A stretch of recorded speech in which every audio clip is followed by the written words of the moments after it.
For millennia, the rhythm of human existence was dictated by muscle, sinew, and sheer endurance. Life moved at a pace set by the strongest back or the sturdiest pair of legs. When resources were needed, a cache of flint from a distant riverbed, or a haul of lumber for shelter, the movement of goods was an immense undertaking. People carried everything, bundles balanced across shoulders, loads strapped to backs, or dragged on rudimentary sledges pulled by sheer human force. The ground dictated the method. Uneven terrain meant agonizing slowdowns. Trade routes were not defined by ease but by the cumulative effort required to pull a load over rough earth and rock. This physical limitation constrained communities, keeping settlements relatively small and resource distribution intensely localized. Everything was heavy work, demanding constant exertion and limiting the scale of any endeavor. Imagine transporting grain across miles of uneven ground. It required dozens of men working in concert.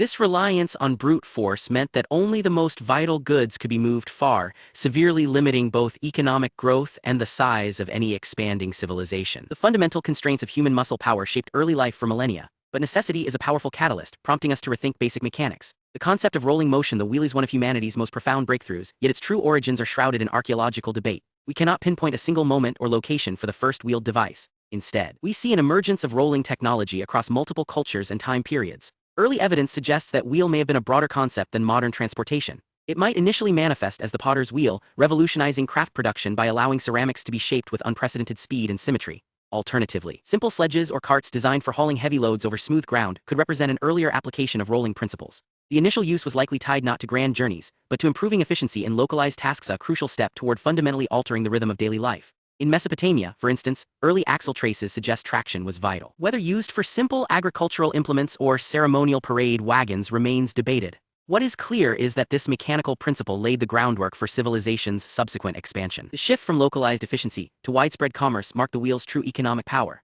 For wheeled transport, moving bulk goods such as vast quantities of grain or massive timbers was an arduous process, often limited by human muscle and animal strength over short distances. The introduction of the cart fundamentally changed this equation. Suddenly, commodities that once required dozens of laborers could be moved with greater speed and far less manpower. This allowed settlements to expand their trade networks dramatically. Goods no longer needed to be sourced from immediate proximity. They could arrive from distant river valleys or across open plains. This reliable movement of bulk resources fueled specialization. Artisans in one town could now rely on specialized raw materials, fine metals, exotic woods, specific dyes sourced hundreds of miles away. It was the engine that allowed local economies to connect into nascent market systems, transforming subsistence living into a complex exchange of value and goods across an expanding world. This reliable movement fostered specialized industries, from distant mines supplying ore to urban smithies, creating true supply chains. Markets thrived on this predictable flow of goods, accelerating population growth and laying the groundwork for complex civilizations. The implications of this enhanced mobility were most dramatically felt in the burgeoning city. Before the wheel, supporting a dense urban center was an immense logistical challenge. Everything from timber for construction to grain for sustenance had to be hauled laboriously by human or animal power over difficult terrain. The arrival of wheel transport fundamentally altered the scale and complexity of settlement life. Suddenly, massive quantities of building materials, water casks, and bulk goods could be moved with unprecedented efficiency into confined city walls. This reliable method of supply allowed populations to grow far beyond what local agriculture alone could sustain. Cities could become true nodes of civilization, drawing resources from vast surrounding hinterlands. The wheel didn't just move carts, it enabled the very density and architectural ambition that defined classical urban life, allowing for specialized neighborhoods and monumental public works previously unimaginable. Consider the Roman aqueducts, now supported by wheeled construction elements, or the massive grain shipments arriving at port facilities like Ostia. This logistical backbone fueled specialized economies, transforming mere settlements into sophisticated metropolises capable of supporting millions. But the wheel's influence extended far beyond the simple act of transport. Its true genius lay in its ability to translate linear force, the push and pull of muscle or water, into rotational energy. This principle became the fundamental engine of early industry. Consider the massive grain mills powered by flowing rivers, where the steady, predictable rotation of a large wheel was harnessed to grind sustenance from countless kernels. Similarly, the potter's wheel allowed for an entirely new level of artistic precision. It transformed simple clay into symmetrical, complex vessels with remarkable speed and consistency. These early applications demonstrated that the wheel wasn't just something you rolled on. It was a mechanical principle. It became the foundation upon which much of subsequent human industry would be built, setting the stage for mechanized production far beyond the constraints of purely manual labor. From these early applications emerged complex machinery, gears, pulleys, and levers, all relying on rotational motion. This mastery of mechanical energy allowed for everything from textile production to advanced metallurgy. The wheel thus became not just a tool but the blueprint for modern engineering. The impact of the wheel was perhaps nowhere more pronounced than on the battlefield.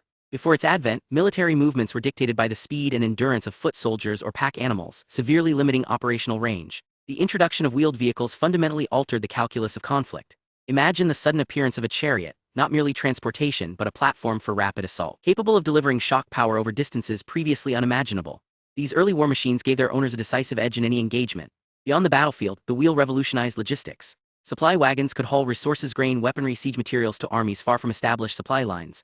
This newfound logistical capacity meant that empires could project power and maintain control over vast, distant territories. Mobility became synonymous with political dominance, reshaping borders and determining who held true authority in the ancient world.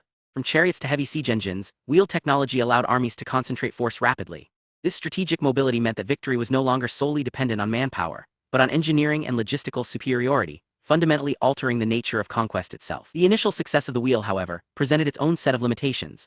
Early axles were often crude wooden shafts, prone to splintering under stress, and wheels constructed entirely from timber could not withstand the increasing weight or rough terrain encountered by expanding civilizations. To move greater loads more efficiently required a corresponding leap in material science. The next great evolution was a shift in metallurgy. Artisans began experimenting with stronger, more durable metals. Initially, bronze offered a significant improvement over wood. It provided a better balance of strength and relative ease of casting.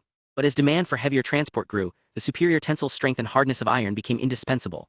This transition from simple hardwood to cast metal was not merely an aesthetic upgrade, it fundamentally redefined what was physically possible. Iron axles could support much greater loads, allowing carts to pull deeper plows and carry bulkier goods across vast distances, solidifying the wheel's role as a cornerstone of industrial-scale life. Iron's adoption marked the true beginning of mechanized transport. These durable components fueled agricultural revolutions, enabling deep tilling that maximized harvests and powered early industrial machinery, forever altering human settlement patterns. The wheel's influence did not end with the plow or the cart. Its fundamental principles, the rotation around a fixed axis, became the blueprint for nearly every subsequent technological leap. Consider the simple axle. It is still the core component supporting everything from modern trains to bicycle wheels, demonstrating an enduring mechanical elegance. The concept of gearing, which translates rotational motion into controlled force, allowed builders to create complex machines that could lift heavy objects or power distant mechanisms. From watermills harnessing kinetic energy to sophisticated pulley systems used in construction, the wheel's geometry remains indispensable. Even today, when we ride a bicycle or observe the gears of a factory machine, we are witnessing direct descendants of that first wooden disc. The wheel did not just change how people moved goods. It fundamentally altered the physics of work itself, establishing rotational mechanics as one of humanity's most enduring and vital intellectual achievements. From clockwork mechanisms to jet engines, this rotational principle persists. The wheel's legacy is etched into our infrastructure, the gears of skyscrapers, the turbines powering grids, a silent testament to its foundational genius. The true impact of the wheel, however, extends far beyond mere mechanics or visible infrastructure. It was not simply a tool, it was an accelerant for systemic change. By reducing friction and effort across multiple domains, from the heavy hauling of agricultural surplus to the logistical complexity of early city governance, it fundamentally reshaped human society's capacity. Consider the economic implications. Goods could be moved farther faster, allowing specialized labor and creating complex trade networks that fueled urban growth. Militarily, it enabled more organized troop movements and siege warfare. Domestically, it simplified everything from pottery production to water extraction. The wheel didn't just make things easier, it unlocked a massive surplus of human energy. This surplus allowed societies to allocate resources toward knowledge, art, and complex social structures, achieving levels of complexity previously unimaginable for early human communities. This newfound energy fueled monumental leaps, the rise of writing, advanced metallurgy, and sophisticated governance. The wheel thus became the foundational pillar upon which civilization itself was built, a silent engine driving humanity from simple survival to profound cultural achievement.